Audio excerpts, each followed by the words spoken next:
Hi, it's now Thursday the 13th of June and it's just coming up for 7:30 in the evening, and you'll never believe it, but we're at anchor again. So the last couple of days, so we left Holy Island at tea time on Tuesday, and we had a great run rowing 2 hours on, 2 hours off till we hit Tynemouth. We were flying down the coast and feeling really good, I think, it's fair to say. It was exhausting. It was I found it quite a difficult night. It was rowing through the night, 2 hours on, 2 hours off, and there was one point in the night, I can't remember what time it was, I got up and I found it incredibly difficult. Yeah, getting up for the 2 o'clock to 4 o'clock shift is not the best. It's pretty draining knowing that you're just getting to sleep and then it's time to get up again. Your body's screaming at you to sleep.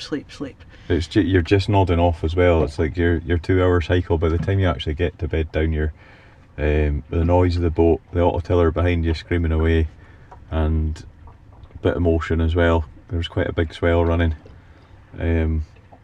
You're pretty much just getting off to sleep, and the alarm goes off. It's time to get up, and you're turfed out of the cabin all of a sudden, and I just found it quite difficult, just physically drained, mentally drained, and pretty well just exhausted, I think, from the previous few days. Although we've been at anchor, it's not been all that restful, you know. We've been apprehensive about wanting to get moving, and there's not a lot of space to rest and relax on the boat, so I think that was all part of it. Yeah, but despite being a bit knackered and not feeling that great, actually, we made good time to Tynemouth.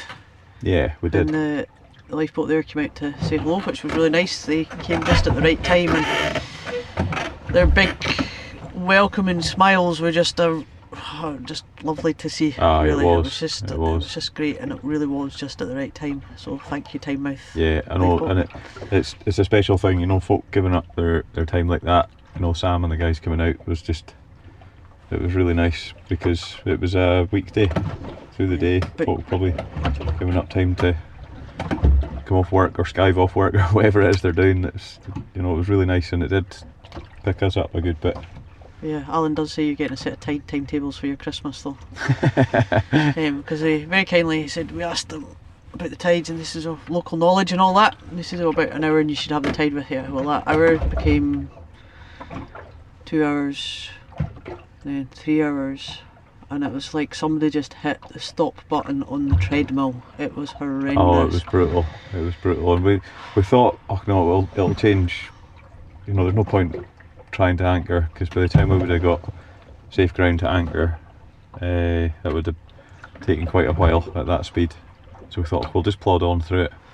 It was just soul destroying looking at the same lighthouse it was a bonny lighthouse, but I got a bit sick of the sight of it on the beam for 2 or 3 hours. It was a long time. We're thinking, just another wee while and the tide will turn and it'll be with us and it'll all be plain sailing again. Well, how wrong were we?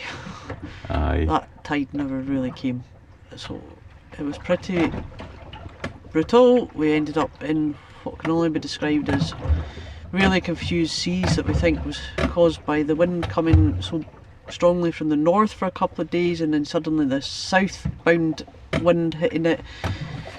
We were just getting tossed about like there was no tomorrow. There's no pattern to the waves. You would get a few strokes in and start making momentum, pushing the boat, and it would just get stopped in its tracks with a set of waves with no pattern to them coming from a different direction. It was horrible. And as if your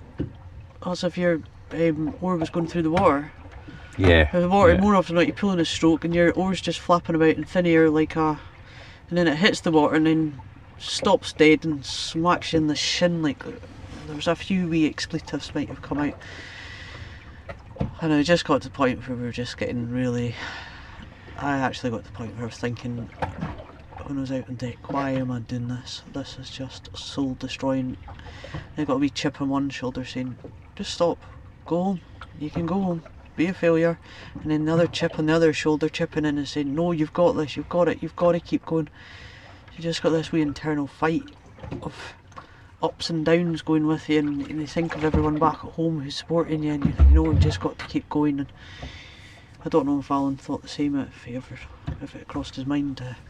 Aye, there's a lot of time you do think, what am I doing out here? It's especially through the night bit where you're tired and you're questioning, you know, especially if there's a bit of weather and it's a wee bit miserable. Yeah.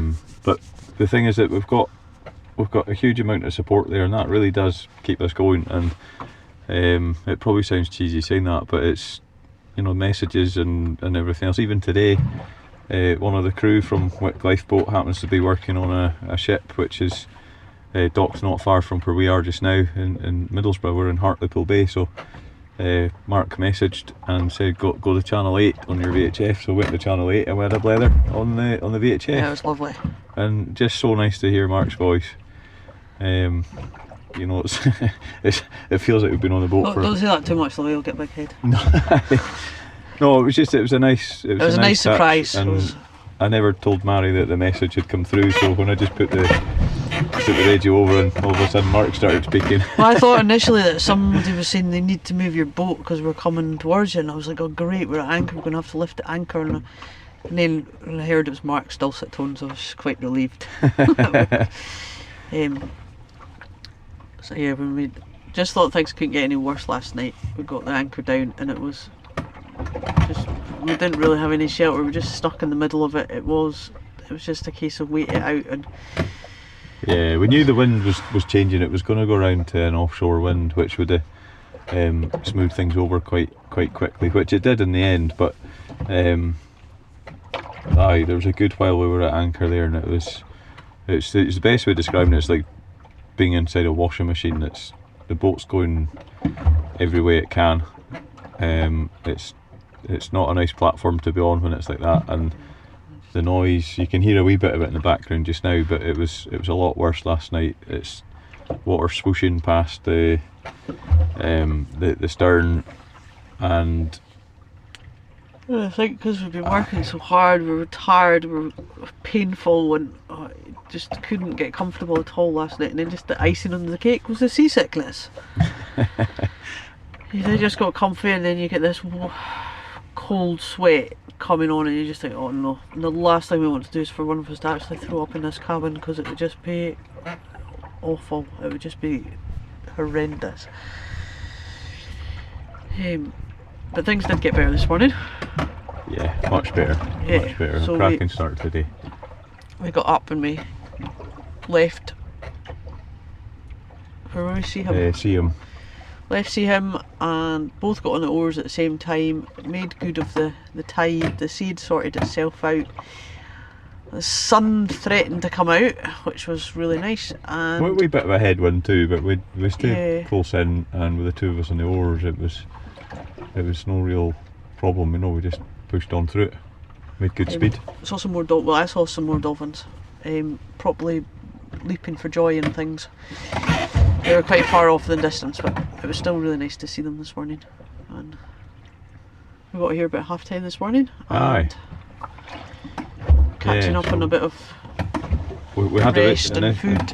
I'd initially thought of leaving on the second tide, but checking the forecast again, it was going to be a ridiculous slog. You know, the wind getting up to mid-20s, something like that. So it's just not tenable rowing in that. So we decided we'll just stay at anchor. We're both pretty tired and had a wee snooze throughout the day, and I'm going to try and get some sleep fairly soon, because we've got another early start in the morning, so we need to be leaving about 5 o'clock tomorrow morning. Yeah. And we've got a bit of a different day. We've got to try and negotiate getting past the busy entrance to Tynemouth Port.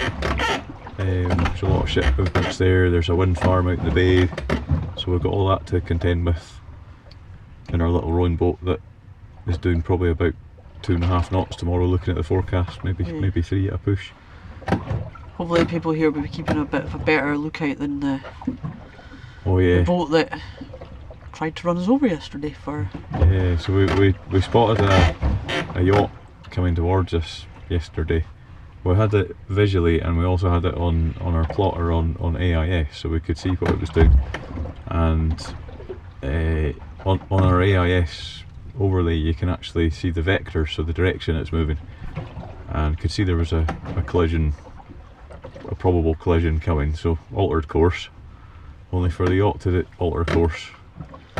So altered course again, and the yacht altered course again. And I thought, this guy's either coming to say hello, which a lot of people have so far, or he's not even seen us and he's just altered course randomly. And pretty sure that's what had actually happened, because as he was passing, I don't think he was actually looking where he was going. I don't think he had a clue that we were there. So that would have been a collision if we hadn't taken action there, for sure. Yeah. Don't think there's anything else for today. No other crack today.